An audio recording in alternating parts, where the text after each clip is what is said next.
This is why, if you're under a stressed experience, and I was just talking to my friend who has family in the Ukraine, and obviously that's stressful.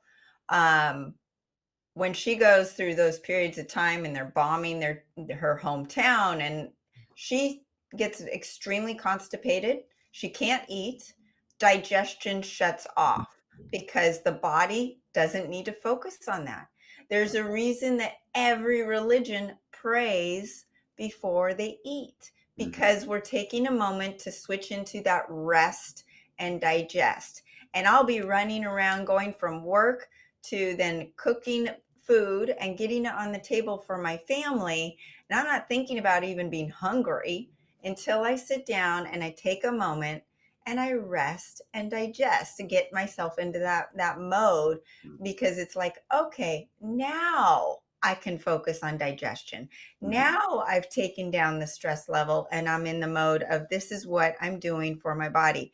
Another reason you should never eat in the car, or as you're racing between practice and school with your kids or whatever, that's not when you need to focus on eating. You Mhm. want to give your body that time and the value of taking a moment, appreciating food, appreciating it nourishing your body, because the gut isn't going to assimilate the nutrients if it's all stressed out.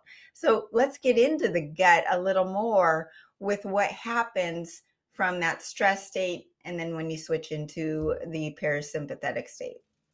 Yeah. So everything in your body is intelligent. You've got 50 trillion cells. Each one of them has a brain. So events occur. Some we have control of, some we don't. But you can deal with these events so much easier with a slower, longer inhale. Most of the time, you're breathing really shallow. It's more anaerobic breathing. These muscles that are doing this are like sprinting. you know and then if you slow the breathing down, now it's become very anaerobic, like you're lifting weights. So now this diaphragm muscle, these intercostals, these scalenes, now they're feeling the resistance of weight with a slower breath. So not only do you have strong muscles of inhale, but they're also very flexible, can go very fast. So when you slow down that inhale, what happens? Well, you straighten your spine. Notice the level of intellect that you have when your spine is straight. Notice the level of intellect that you have when your spine is rounded. Mhm. It's not even you. It's an imposter. It's the substitute teacher. It's certainly not the best version of yourself. So as soon as you begin to slow the inhale down, you will notice your spine becomes straight. Your chest has the ability to expand more on the inhale and bring more relaxed energy into your lungs, which is going to facilitate this downward thrust of energy into your gastrointestinal organs, which basically are your entire energy system in regard to you being you. Now, the energy, your capacity to do what you need to do. You need a large supply of energy on reserve for you to get through your day. And if you deplete this energy, well, you can do that, but you can't sleep at night because your brain thinks that you are in danger because there's not enough energy on reserve.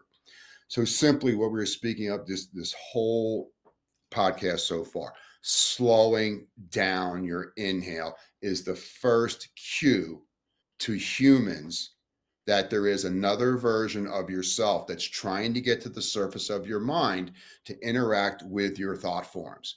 As your spine straightens on the inhale, it's impossible. If you inhale through your nose, it's impossible not to have a straight spine for Mm, you at that particular moment of your life.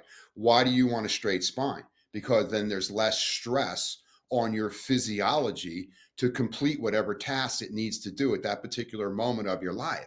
And when there's less stress on your physiology, guess what? Then you can control your thoughts because you're the CEO of you. So on that inhale going down, the spine comes straight. Respiration improves. So what's the first thing that happens when respiration improves? Ha! Your digestion, elimination, and assimilation improves. So not only are you detoxifying yourself more efficiently, you're also assimilating the energy faster up into your ascending colon and your liver and gallbladder. So you have more energy. What does that mean? Well, it means very simply that there's less inflammation in your organs. You're oxygenating yourself more efficiently. There's a lightness to you in the feeling world. How you can't deny feeling. Okay, you can deny thoughts, but feelings are a little trickier. And when we can control our emotional state and come into emotional mastery with strong digestion, elimination, and assimilation, we become instantaneously more neuroplastic in our choosing mind.